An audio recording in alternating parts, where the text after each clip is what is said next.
दोस्तों, बिहार चुनाव में अब अखिलेश यादव उतरने जा रहे हैं। ये खबर हमने आपको दिखाई थी। 20 स्टार प्रचारक है, जिसमें अखिलेश यादव, डिंपल यादव, आजम खान, कई और बड़े नेता, जिसमें इकरा हसन और प्रिया सरोज का भी नाम है। कई नेता हैं। भारतीय जनता पार्टी पहले दिन से ही बौखलाई हुई है। वो खबर भी हमने आपको दिखाई थी और ये भी दिखाया था कि वो ये कह रहे हैं कि महागठबंधन ने समाजवादी पार्टी का अपमान किया। फिर भी समाजवादी पार्टी ने 20 स्टार प्रचारक आरजेडी और कांग्रेस के प्रत्याशियों को जिताने के लिए उतारे हैं। मतलब महागठबंधन क्या करेगा क्या नहीं करेगा, ये बीजेपी से पूछना चाहिए। लेकिन मसला सिर्फ इतना भर नहीं है। अखिलेश यादव की रोड शो, अखिलेश यादव की रैली, उससे पहले कितना बौखलाई हुई है बीजेपी, उसकी आज एक तस्वीर दिखाने जा रहा हूं।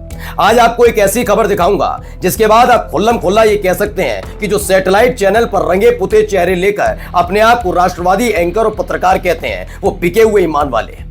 वो दिखाऊंगा आपको कि कैसे ये सारे के सारे टूट पड़ते हैं जब आका का आदेश आता है, जबकि वैसी ही चीजें दूसरी तरफ होती हैं तो उन्हें क्रांतिकारी घोषित करने से पीछे नहीं हटते।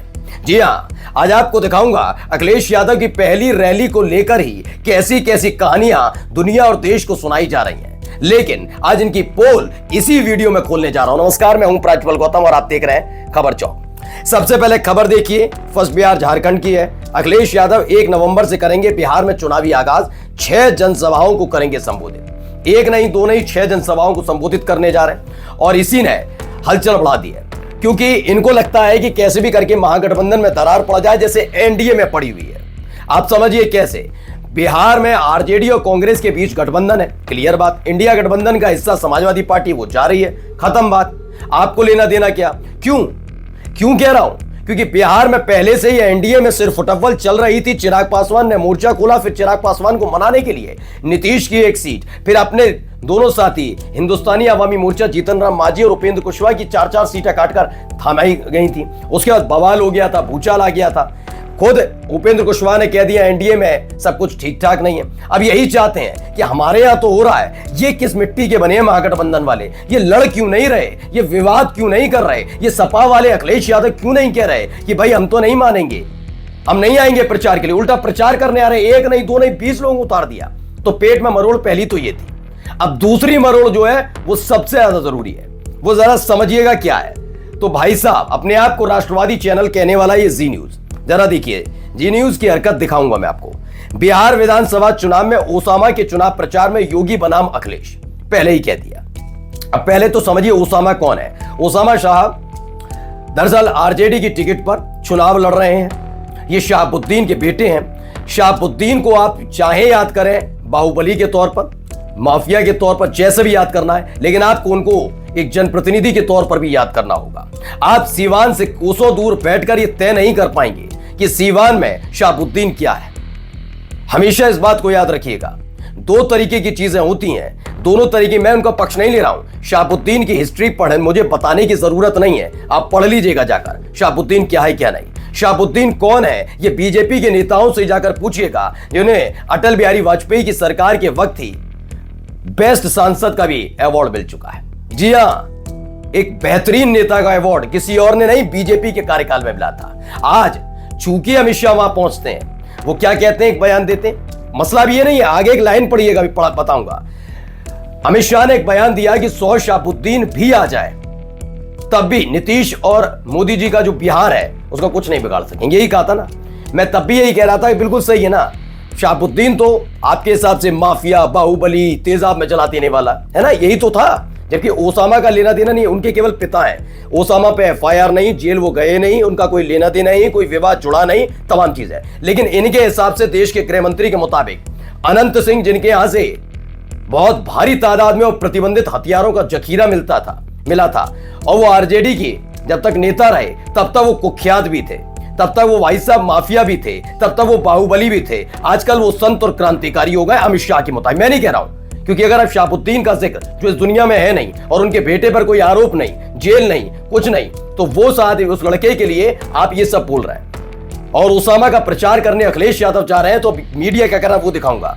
और तो और आनंद मोहन, जिन पर आरोप एक दलित डीएम की हत्या का, जेल की सलाखों के पीछे थे, जब तक वो आरजेडी में उनके बेटे रहे तब तक आनंद मोहन, बाहुबली, ये वो तमाम चीजें। आजकल बहुत गलभैया प्रोग्राम चल रहा है, और लड़का उनका जो आरजेडी के विधायक थे बागी हो गए, एम्स में हथियार लेकर जाने का आरोप था उन पर, आज वो भी बहुत दिल के साफ सुथरे हो गए, क्रांतिकारी हो गए। क्यों अमित शाह जी? और जब अमित शाह ने बयान दिया तो क्लियर हो गया एजेंडा मीडिया के लिए कि क्या क्या लिखना है। तो पढ़िए, अखिलेश यादव या आरजेडी के उम्मीदवार और कुख्यात शहाबुद्दीन के बेटे ओसामा शाह के लिए वोट मांगेंगे, जबकि योगी ओसामा शाह को हराने की और एनडीए उम्मीदवार विकास सिंह को जिताने की अपील करेंगे।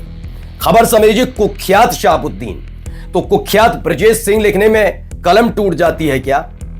कुख्यात अनंत सिंह लिखने में कलम टूट जाती है क्या?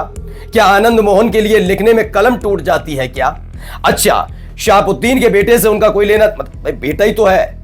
ये तो अदालत का आदेश है कि परिवार को सजा नहीं दे सकते। मैंने तो कहा ना, मैं जिन लोगों का नाम ले रहा हूं वो तो खुद आरोपी हैं, उन पर तो खुद आरोप है। ओसामा पर तो कोई आरोप ऐसा है नहीं है कि उन्होंने अपने पिता की हनक दिखाकर इसे पीट दिया, उसे पीट दिया, ये कर दिया, नहीं ना। जबकि आनंद मोहन के बेटे पर, आनंद मोहन पर, अनंत सिंह पर, सब पर आरोप है। अच्छा, एक बात और पूछता हूं, ये कुख्यात शब्द का इस्तेमाल किया कभी प्रज्वल रेवन्ना के लिए किया कि नरेंद्र मोदी साहब ने किया था प्रचार? हाँ, अगर अनंत सिंह के लिए नीतीश कुमार, सम्राट चौधरी, विजय सिन्हा, अमित शाह, मोदी वोट मांग लें तो वो क्रांतिकारी हो जाएंगे, है ना? ये कह दिया जाए क्या? अरे बताइए ना, कह दिया जाए कि केवल कुख्यात शहाबुद्दीन है?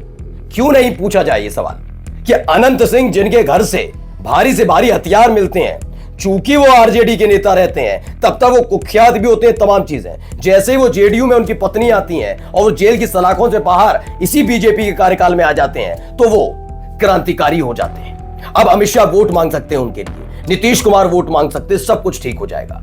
कुख्यात लिखा है, जी न्यूज ने इसका जवाब देंगे ना, लिखेंगे ना। क्या बीजेपी की सहयोगी पार्टी जनता दल यूनाइटेड ने कुख्यात अनंत सिंह को उतारा मैदान में? लिख पाएंगे? जिसके घर से हथियार मिले, लिख पाएंगे? एक कोर्ट की तरफ से जो आरोपी है, बड़ा आरोपी आनंद मोहन, उनके बारे में लिख पाएंगे? खुल्लम खुल्ला घूम रहा है, लिख पाएंगे आप? नहीं लिख पाएंगे। यही तो कह रहा हूं, अखिलेश यादव के बिहार जाने से पहले ही ये मीडिया कितनी बौखलाई हुई है, खुद समझिए। एक लड़का जिसका कोई लेना देना नहीं उन चीजों से, उस आदमी को, उस लड़के को जबरदस्ती आरोपी, क्योंकि आदेश आ गया ना आका का, आका ने अपने मन से खड़े होकर कह दिया। हाँ, आशीष मिश्र टेनी, ठीक है, अजय मिश्र टेनी का बेटा, वो आशीष मिश्र टेनी किसानों की छाती पर गाड़ी चढ़ाता है, तब भी उसका बाप संत रहता है, क्योंकि वो देश का गृह राज्य मंत्री होता है। उसके साथ देश के गृह मंत्री मिलकर उत्तर प्रदेश के विधानसभा चुनाव में योगी आदित्यनाथ की मौजूदगी में ये बयान देते हैं कि रात के वक्त में महिलाएं गहने पहनकर आधी रात को भी बाहर निकल सकती हैं। और मंच पर पीछे कौन बैठा होता है? इस देश का गृह राज्य मंत्री, जो किसानों को धमकी देता है, और उसका लफंगा लड़का गाड़ी चढ़ा देता है किसानों पर, छाती पर गाड़ियां चढ़ा देता है। उसी समय तो तब लिया था, लिखा था कि कुख्यात आशीष मिश्र टेनी के पिता के लिए वोट मांगे गए। लिख पाए थे? नहीं। इन्हें लिखना किसके लिए? विपक्ष के लिए। और फिर कहते हैं गोदी मीडिया मत को हमें, हम तो सच लिखते हैं, सच्चाई तुम्हारी सब जान चुके हैं। नमस्कार। New public inter college Lucknow, admission open. For more information call 0522 282232 और 7755 089585।